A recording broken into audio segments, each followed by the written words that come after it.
Bien, buenas noches, jóvenes. Hoy vamos a trabajar con el tema sistemas discretos y continuos controlados según la teoría general de sistemas, ¿no? Bien, en esta clase vamos a hacer la diferencia entre estos dos tipos de sistemas específicamente. Sin embargo, aparte de estos sistemas, existen otros que en una clase anterior ya hemos visto, ¿no? Bien. Bien, si hablamos de sistemas, de estos dos tipos de sistemas en tiempo continuo y en tiempo discreto, se refieren a la clasificación. Estos sistemas, según su clasificación, se dividen en estos y otros porque en la siguiente diapositiva vamos a ver, ¿ya? ¿Para qué necesitamos saber la clasificación de estos sistemas? Porque cuando se nos presenta un determinado problema, ¿no? Para poder resolver, nosotros debemos ordenar y aclarar cada uno de los procesos o subprocesos que forman parte de estos sistemas. Bien, si hablamos de los sistemas en tiempo continuo, ¿no?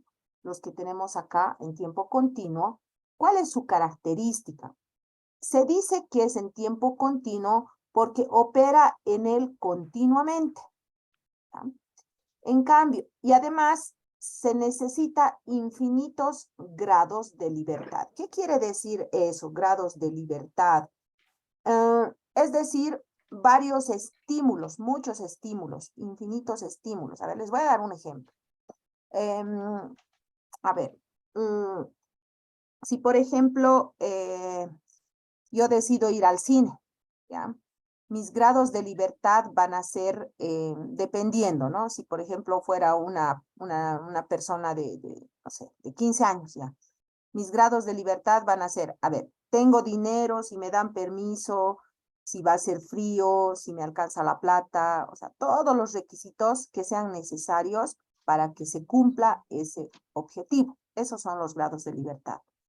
Entonces, en este tipo de sistemas, por ejemplo, dice, sus grados de libertad son infinitos. Esa es una de sus características, la característica principal. Si hablamos de un sistema, de los sistemas en tiempo discreto, y hay diferencia en este tipo de sistemas.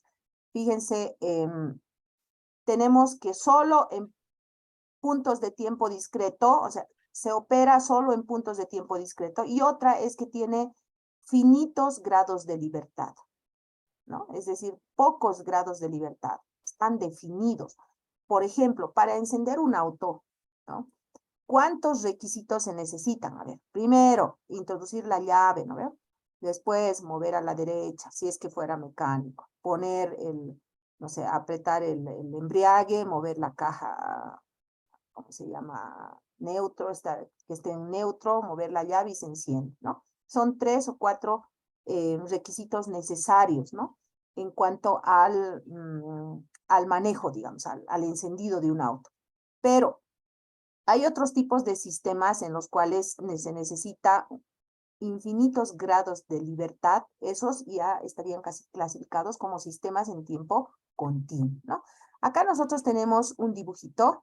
Si ustedes se fijan acá, tenemos todo sistema, ¿no? Absolutamente todo, discreto, continuo, tiene entradas, tiene salida y también tiene lo que se va a hacer, ¿no? Dentro del sistema. La diferencia es que esto es infinito o finito. Depende de eso el tipo de sistema al que nos estamos refiriendo. Bien, por ejemplo, si hablamos de un libro animado, un filoscopio, ¿no? Tendríamos, digamos, 100 figuritas, las cuales se van a ir moviendo. ¿Qué tipo de sistema sería, no? Acá dices, desde un tiempo discreto. Si bien son 100 figuritas, entonces la cantidad de figuritas estaría finitas, ¿no? No es infinito. Entonces podemos clasificar que este es en tiempo discreto, ¿no? Bien, tenemos aparte, estos son los sistemas, bueno, más complicados y los que se trabajan cuando se desarrolla, por ejemplo, las tesis, ¿no? Si nosotros hablamos de un sistema dinámico, de sistemas dinámicos, estos sistemas, ¿no? Tienen esta característica. Si las ecuaciones de entrada-salida están dadas, o sea, si bien hay ecuaciones de entrada, ¿no? Entonces podemos decir que es un sistema dinámico. ¿ya? Y como ecuaciones de diferencias caso de tiempo discreto. Es decir, en este tipo de sistemas no solamente va a haber tipo discreto, sino también continuo, dependiendo del tipo de ecuaciones diferenciales con las que estemos manejando, ¿no? Si bien hablamos de sistemas estáticos, dice, si las ecuaciones de entrada-salida están dadas como ecuaciones algebraicas, a estos sistemas se les clasifica como estáticos, ¿no? Cuando se hace una tesis, dependiendo del tipo de modelo que ustedes decidan para resolver un determinado problema, si el modelo incluye ecuaciones diferenciales, ya la podemos clasificar como sistema dinámico.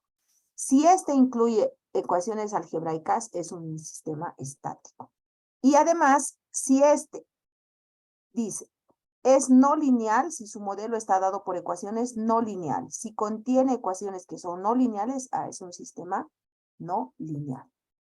Bien, en la actividad que les estoy dejando, ustedes deben escribir un ejemplo de cada uno de estos, ¿ya?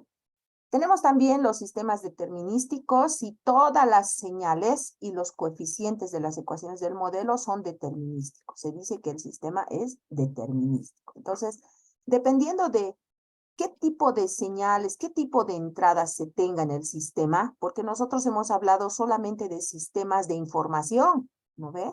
En eso sí somos expertos, pero aparte de eso existen otros tipos de sistemas que tal vez nos toque trabajar, ¿no? También tenemos sistemas estocásticos o probabilísticos. Entonces, este se clasifica si sus señales son estocásticas y si los coeficientes son o no variables aleatorias, ¿no? Existen diferentes tipos de sistemas. Puede ser que, por ejemplo, para realizar un pronóstico, ¿no? Nosotros no vamos a introducir variables, vamos a introducir variables aleatorias. ¿Para qué? Para probar si este modelo que estamos proponiendo, en qué momento nos da y qué tipo de respuestas de acuerdo a las variables aleatorias que vayamos a darle, ¿no? Obviamente estas variables aleatorias tendrían que ser, dependiendo del tipo de sistemas, en un cierto intervalo, ¿no? Bien, entonces el sistema se puede decir que es estocástico o probabilístico. Bien, también tenemos los sistemas controlados. ¿Ya? Estos sistemas son muy comunes, estos sistemas, los controlados, ¿no? Y se clasifican porque tienen entradas y salidas, las que nosotros conocemos. La diferencia es que tiene varias entradas y varias salidas. Puede ser o una entrada y una salida, depende qué tipo de sistema controlado sea. Entonces, no todos los sistemas son controlados, por si acaso, ¿no? Hay algunos que no lo son. ¿Cuál es su característica? Las cantidades del ambiente causan sucesos dentro del sistema. Sí, hay, en caso de que el ambiente también influya en el sistema, entonces se llaman independientes, ¿no? Si las cantidades producidas por el sistema causan acontecimientos en el ambiente, se llaman dependientes. Es decir, no influye, independiente. Influye, entonces es dependiente, ¿no? Ahora, ¿qué característica tienen estos sistemas controlados? Estos sistemas controlados, fíjense, tienen cierta característica. Primero, causa y efecto, ¿no? Si hablamos de una tesis, ¿no? Si hablamos de una tesis, va a tener este tipo de estructura. En primer lugar, va a tener, vamos a hablar de variables, ¿ya? Variables independientes, es decir, causa, ¿ya? ¿Cuáles son las que influyen? Por ejemplo, si quiero yo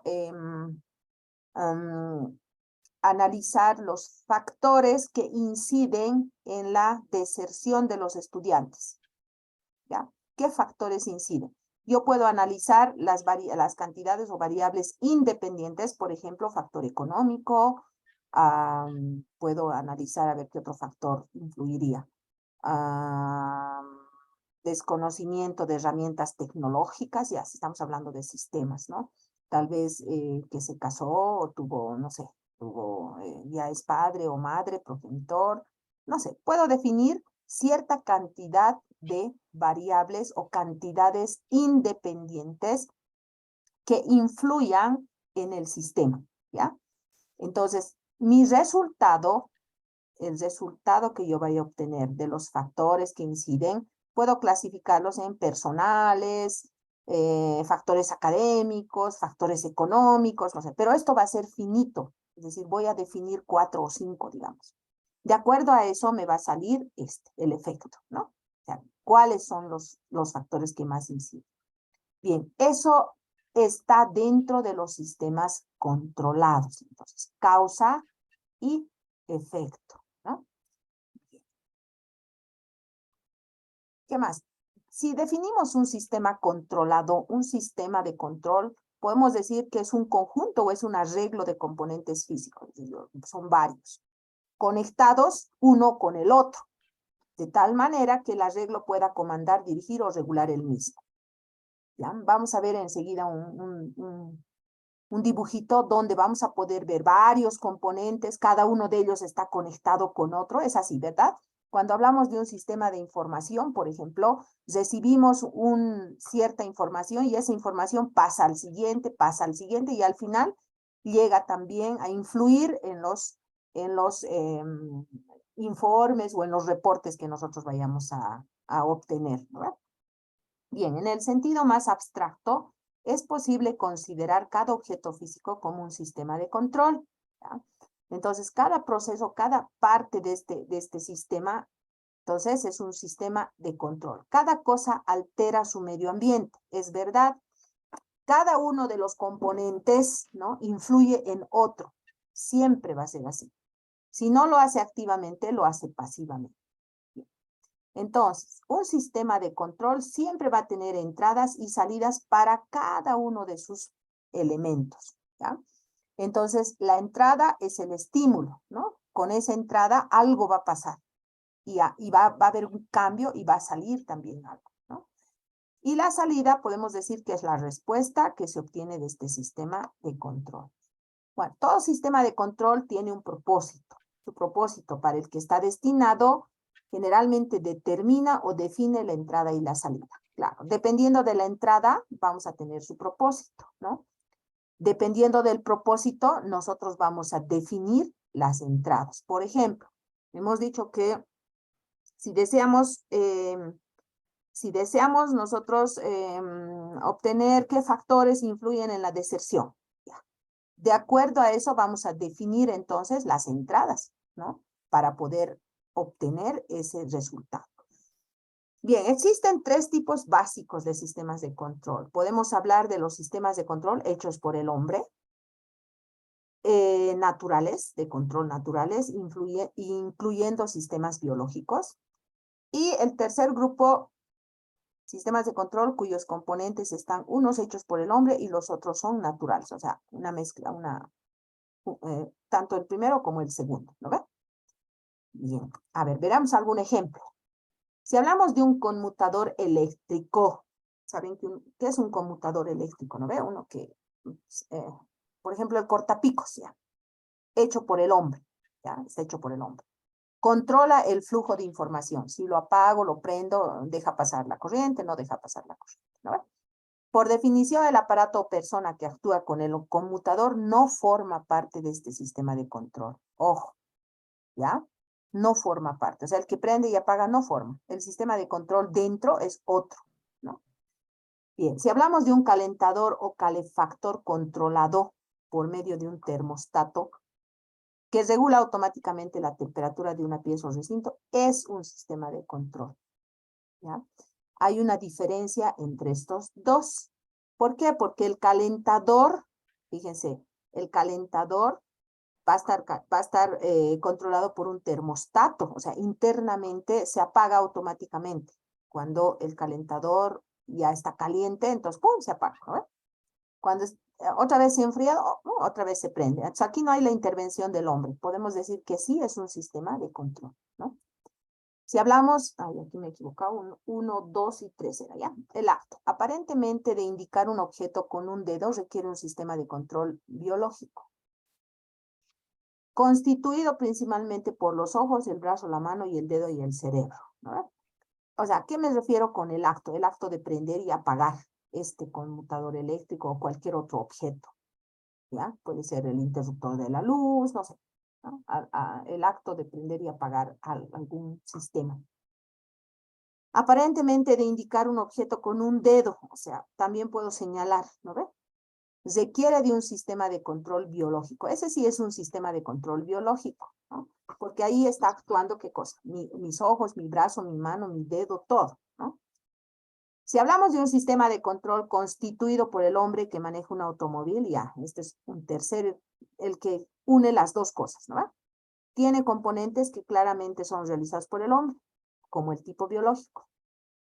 El auto, sin que yo lo mueva, sin que yo mueva, no sé, la caja, el embriague y demás, no va, la llave no va a funcionar, ¿no ve? Y el hombre también tiene que, ahí trabaja su mente, su mano, su brazo, su cerebro y todo. ¿Para qué? Para que coordine cuál mueve primero, cuál mueve después. Entonces, este es un sistema tanto constituido por el hombre, ¿no? Como hace un momento hemos visto, hechos por el hombre y los otros naturales, ¿no? Bien. También podemos clasificar los sistemas de control como sistemas de lazo abierto y sistemas de lazo cerrado. Estos son otros dos tipos en cuanto a los sistemas de control, ¿no? La diferencia la determina la acción de control, que es la cantidad que activa el sistema para producir la salida. Entonces, sistemas de lazo abierto y sistemas de lazo cerrado. Bien, si hablamos de los sistemas de lazo abierto, tienen dos rasgos sobresalientes, o sea, sus características. ¿Cuáles son del lazo abierto? En primer lugar, estos sistemas sirven para ejecutar una acción con exactitud, ¿ya? Está determinada por su calibración. Este sistema no tiene el problema de la inestabilidad, si estamos hablando de sistemas de lazo abierto. O sea, son sistemas, por ejemplo, que se refieren, dice, ¿no? A la calibración, es decir, debe ser exacto, ¿no? Existe una institución que se dedica a a revisión de la calibración de diferentes equipos, ¿no? Equipos, por ejemplo, de diferentes sistemas. Por ejemplo, si hablamos de química, por ejemplo, ¿ya? Existen equipos para pesar, ¿no? Pesas, pero pesas exactas, no puede fallar, ¿no? Entonces, hay una institución, no sé si alguien me recuerda, a ver, tal vez alguien se acuerda, esa institución que verifica y da una certificación en cuanto a la calibración de sus equipos, de las diferentes empresas. Eso forma parte también de la calidad, ¿no? Entonces, revisan los sistemas si está haciendo la medición correctamente. Entonces, estos sistemas son de lazo abierto. Los sistemas de lazo cerrado se llaman comúnmente sistemas de control por retroalimentación. ¿Qué quiere decir eso? Para clasificar si un sistema es cerrado o abierto, hay que distinguir sus componentes, ¿no? Es decir, si estos componentes interactúan con él, pero no forman parte del mismo. Si hablamos, por ejemplo, de un operador humano, puede o no ser un componente del sistema, así como hemos visto hace un momento, ¿no ve? El hombre, en el caso del automóvil, sí forma parte del sistema, ¿no? Pero en el caso de un cortapicos, no forma parte del sistema. Pero sí de un termostato, ¿no?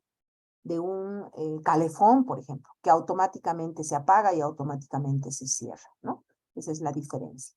Bien, si hablamos de un tostador, por ejemplo, automático, es un sistema de control de lazo abierto, porque está controlado por un regulador de tiempo, ¿no?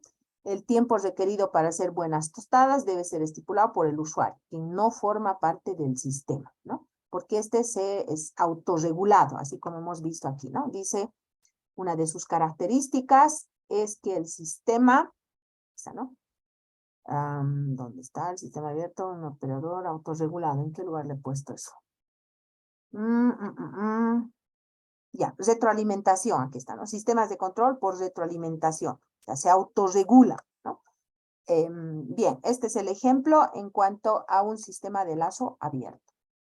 Bueno, esta es una parte ya, hemos visto la parte teórica.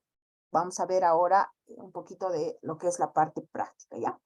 En cuanto a la estructura y comportamiento de los sistemas, ¿no? Todo sistema tiene una estructura. Ahora, ¿cómo es su estructura? ¿Y para qué sirve esta estructura? Nosotros necesitamos definir esta estructura porque de acuerdo a eso vamos a ver su comportamiento, ¿ya? Entonces, sabemos que todos los sistemas están formados por subsistemas, ¿no? Dentro, subprocesos. Y estos van a actuar entre sí. Uno es estímulo para el siguiente, ese es estímulo para el siguiente y así sucesivamente. Los que a su vez se componen de elementos, tienen varios elementos, ¿no? Bien, todos los elementos de los sistemas interactúan entre sí por medio de relaciones directas o indirectas, o estímulos, ¿no? Y es la caracterización de estas relaciones y de cada uno de los elementos es lo que define la estructura del sistema. ¿Qué queremos decir? Entonces, tantas entradas hayan, cada una de las entradas va a ser estímulo para algo, ¿no? Y va a tener salida. Esa salida va a ser la entrada de otro estímulo, así como las redes neuronales, ¿no ve? Como las neuronas. De esa misma manera funcionan los sistemas. Y esa es su estructura. Dice, un cambio de estructura de un sistema solo puede producirse por un cambio de aumento, distribución o disminución o sustitución de cualquier elemento. Entonces, si bien nosotros aumentamos o quitamos un elemento, entonces estamos influyendo en su estructura, ¿no? Las relaciones entre elementos se van a materializar por medio de canales, por medio de flujos, por medio de líneas, en el caso de la estructura, ¿no? Si bien hablamos de cómo describir estas estructuras de sistemas, y eso es lo que vamos a aprender ahora, ¿no? Porque ya hemos dicho, la estructura tiene entrada, tiene salida, influye uno en el otro ya, pero ¿cómo dibujamos eso, no?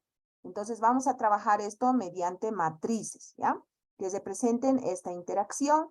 Y esto es muy importante porque cuando ustedes diseñen, si alguien se anima a hacer su tesis en vez de proyecto de grado, entonces puede trabajar con este tipo de estructura, ¿no? En primer lugar, definir qué tipo de sistema va a utilizar, si va a ser determinístico, va a ser dinámico, ¿cuál? ¿Qué tipo de entradas va a tener? Bien, en base a esas entradas, y ahora, ¿cómo voy a determinar la estructura de este sistema? O sea, ¿cómo va a ser? Y para ello están las matrices. Bien, entonces, la estructura se define de la siguiente manera. Fíjense, tenemos un sistema que tiene varios elementos adentro del sistema, ¿ya? O varios procesos dentro del sistema. Entonces, dice, se define con la letra R, ya, pueden definirla con otra letra, pero generalmente se maneja la letra R para definir la estructura, ¿no? Y R son los elementos de acuerdo a sus filas y columnas, siendo que estamos hablando de una matriz. Entonces, I va a estar definido hasta N y J hasta N, dependiendo, ¿no? De la cantidad de, puede ser N, M también, esto también puede ser igual o pueden ser diferentes, ¿ya? Acción del elemento I sobre el elemento J. ¿Qué quiere decir? Entrada I, salida J. Entrada I, salida I. Si estén entrando ahí, saliendo de I, quiere decir que es así, ¿no? Así, ¿no? Esta O, ¿qué quiere decir? O cero, O, ¿no? Este es el medio ambiente. O sea, del medio ambiente hacia J, ¿no? Esto es de I hacia el medio ambiente. Es decir, del medio ambiente está entrando de afuera aquí. Y del sistema está saliendo al medio ambiente, ¿no? Ya, pero bueno, este tipo de... Ay, perdón.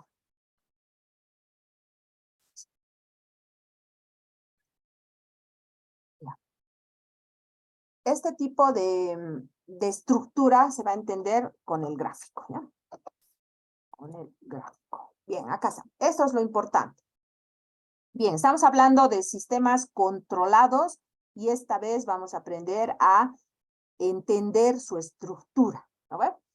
Dice, fíjense, si a los coeficientes, estamos hablando de los elementos del sistema, le damos solamente valores 0 y 1, dependiendo de si existe o no la acción. Es decir, si hay conexión, entonces 1. Si hay relación entre ellos.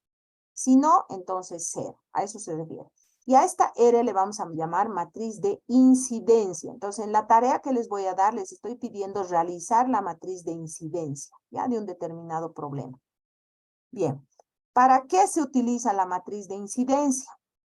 Para poder entender la estructura de un determinado sistema y los estímulos que tiene cada uno de sus componentes, ¿no? Por ejemplo, para este componente tenemos un estímulo, aquí hay una flechita, ¿no? 1. Y de este sale también, ¿no? Y el resultado, la salida de este va a ser la entrada de este otro. Pero además, para que este también funcione, dice, el medio ambiente que está aquí afuera, el medio ambiente va a influir en, a ver, una flechita, ¿dónde está ya? Este es el medio ambiente, ¿no ve? Del medio ambiente, fíjense, está entrando directo a 2 y del medio ambiente está entrando a 1, ¿no? En la matriz o en estos números que están acá, nos indica eso, ¿no? Del medio ambiente a 2, ¿no? Dice hay 1, entonces está entrando, si hablamos de la matriz, la fila 0 y salida a la columna 2. Bien, fíjense, ¿esto qué relación tiene con esta matriz? Esta es la matriz de incidencia. ¿Cómo, si yo tengo este tipo de estructura que le he dibujado, ahora, cómo explico su estructura con una matriz? Dice, esta primera columna se refiere al medio ambiente y esta primera fila al medio ambiente. Si bien tengo 1, 2, 3 elementos, mi matriz debe tener 4 filas y 4 columnas. ¿Por qué? Porque cada fila y cada columna se va a referir a un elemento, pero la primera, como aquí no hay, es el medio ambiente, ese ya cuenta 1. Y aquí está el medio ambiente, ¿no? Entonces, contando con el medio ambiente, voy a tener 4. ¿Listo? Ya, ahora, ¿de dónde ha salido esta, no? Para ello, tengo que trabajar con otra matriz. Sin embargo, la explicación es entrada, fila 0, salida columna 2. A ver, veremos acá. Por ejemplo, dice, del medio ambiente ha entrado al elemento 1, 0 a 1. A ver, entonces, del medio ambiente al elemento 1. Este es el medio ambiente, y este es el elemento 1. Del medio ambiente al elemento 1 hay una línea. Este es esa línea. Ya. Del medio ambiente al elemento 2. Del medio ambiente al elemento 2. ¿No? Ya, ahora, del medio ambiente al elemento 3 no hay línea. Fíjense, del medio ambiente no hay una línea directa aquí, ¿no ven? Entonces, por eso, 0. ¿Ya? Bien, ahí tienen entonces cómo se debe hacer esto. ¿Qué más? Bien. Entonces, el coeficiente R00 va a ser del medio ambiente al medio ambiente, ¿no ven? Así sería. Representaría la acción del medio ambiente sobre sí mismo, ¿no? Siendo que, por lo tanto, una acción externa al sistema que en caso de existir, ay, un momentito, por favor. Un ratito ya. Siendo, por lo tanto, una acción externa al sistema, que en caso de existir no nos interesa, por lo cual se le da el valor 0, ¿no? En nuestro anterior ejemplo, por ejemplo, del medio ambiente al medio ambiente, teníamos 0, ¿no? Aquí está ese 0, ¿dónde está? Bien, aquí está, ¿no? Del medio ambiente al medio ambiente era 0, porque no había, y es algo del medio ambiente al medio ambiente, no nos interesa, ¿no? Porque lo que necesitamos es la interacción, la relación del medio ambiente con el sistema. Bien, esta matriz de incidencia nos dice solamente si hay o no interacción. O sea, entre qué elemento con qué elemento, ¿no ve? ¿Y en qué sentido? Entre cada par de elementos o entre cada elemento y el medio. Sí nos interesa una descripción más precisa. Nos bastará con saber que el elemento I acciona sobre el elemento J. Eso es lo que queremos, ¿no? Si este elemento I acciona entre el J. Asimismo, queremos asegurarnos de cuál entre todas las salidas posibles de I es la que actúa en J. O sea, en J puede actuar I y otras entradas, ¿no? O aún más, ¿en qué forma? Puesto que el elemento puede accionar en más de una forma sobre otro, ¿no? Bien. Entonces, para llegar a la matriz de incidencia, la que nosotros hemos visto ahorita, y hacer en orden, tenemos lo siguiente. Vamos a definir esta matriz de estructura como, ¿no? Tenemos W igual a la matriz de estructura, ¿no? Si hablamos de una tesis, estas son las variables independientes y esta va a ser la dependiente, ¿no? Estamos hablando de una tesis como sistema. Bien, cada matriz A sub IJ es la matriz de acoplamiento. Ya. Ahora, este es otro concepto. Aparte de que tenemos una matriz de estructura, también tenemos una matriz de acoplamiento que también deben hacer entre el elemento I y el elemento J. ¿Ya? Entonces, ¿cómo se hace esta matriz de acoplamiento? Lo que se hace es, dice, se tiene una matriz, aquí está, ¿no? Donde cada uno de esos subíndices, este va a ser el elemento A0, fila 0, columna 0, fila 0, columna 1, y así sucesivamente, ¿no? Fila 1, columna 0, fila 2. Hemos dicho que tenemos que empezar desde el 0 porque ese es el medio ambiente, ¿verdad? Ya, entonces veremos un ejemplo. La matriz de acoplamiento, entonces, ¿para qué nos va a servir? En primer lugar, nos va a indicar cuáles son las entradas y cuáles son las salidas, pero esta vez ya con un nombre definido, ¿ya? Entonces vamos a tener esta fórmula que nos indica esta matriz de acoplamiento. ¿Cómo se hace? Esta es la parte importante y esto me van a atender. Y ahí hemos visto la matriz de estructura, ahora la de acoplamiento. En la de acoplamiento, aparte de que se tienen los elementos, se tiene que enumerar cada una de las flechitas que entra y cada una de las flechitas que sale. Por ejemplo, para este elemento, para el 1, fíjense, para el 1 tiene 3 flechitas, ¿no ve? Yo le estoy enumerando, le estoy poniendo 1, a este 2 y 3. Tiene 3 entradas. Ese es paso número 1. Paso número 2, a este también le voy a enumerar 1, 2 y 3. Ya. Ahora, las salidas. Las salidas también las voy a enumerar, ¿no? Fíjense, este ya tiene número, este ya tiene número, este no tiene número. Ah, le voy a poner, aquí está, 3, tiene número. Y de las salidas, este tiene salida 1, salida 2, salida 3. También lo he enumerado, ¿no? Bien. Entonces, cada uno de ellos se debe enumerar para poder hacer la matriz de acoplamiento. ¿Cómo se hace la matriz de acoplamiento? Si nosotros tenemos acá, en primer lugar, el entorno, el elemento 1 y el elemento 2, entonces son 3 elementos, y esos 3 elementos me van a dar como resultado 9 matrices de acoplamiento. ¿Ya? ¿A qué se refiere eso? Porque tiene que ser el entorno con el entorno con el elemento 1, el entorno con el elemento 2. 3 matrices. El elemento 1 con el entorno, el elemento 1 con el elemento 1, el elemento 1 con el 2, ya son otras 3 matrices, ¿no? Luego el 2 con el entorno, el 2 con el 1 y el 2 con el mismo 2, son 9 matrices. Si fueran 4, serían 16 matrices, ¿no? Bien, entonces, acá estamos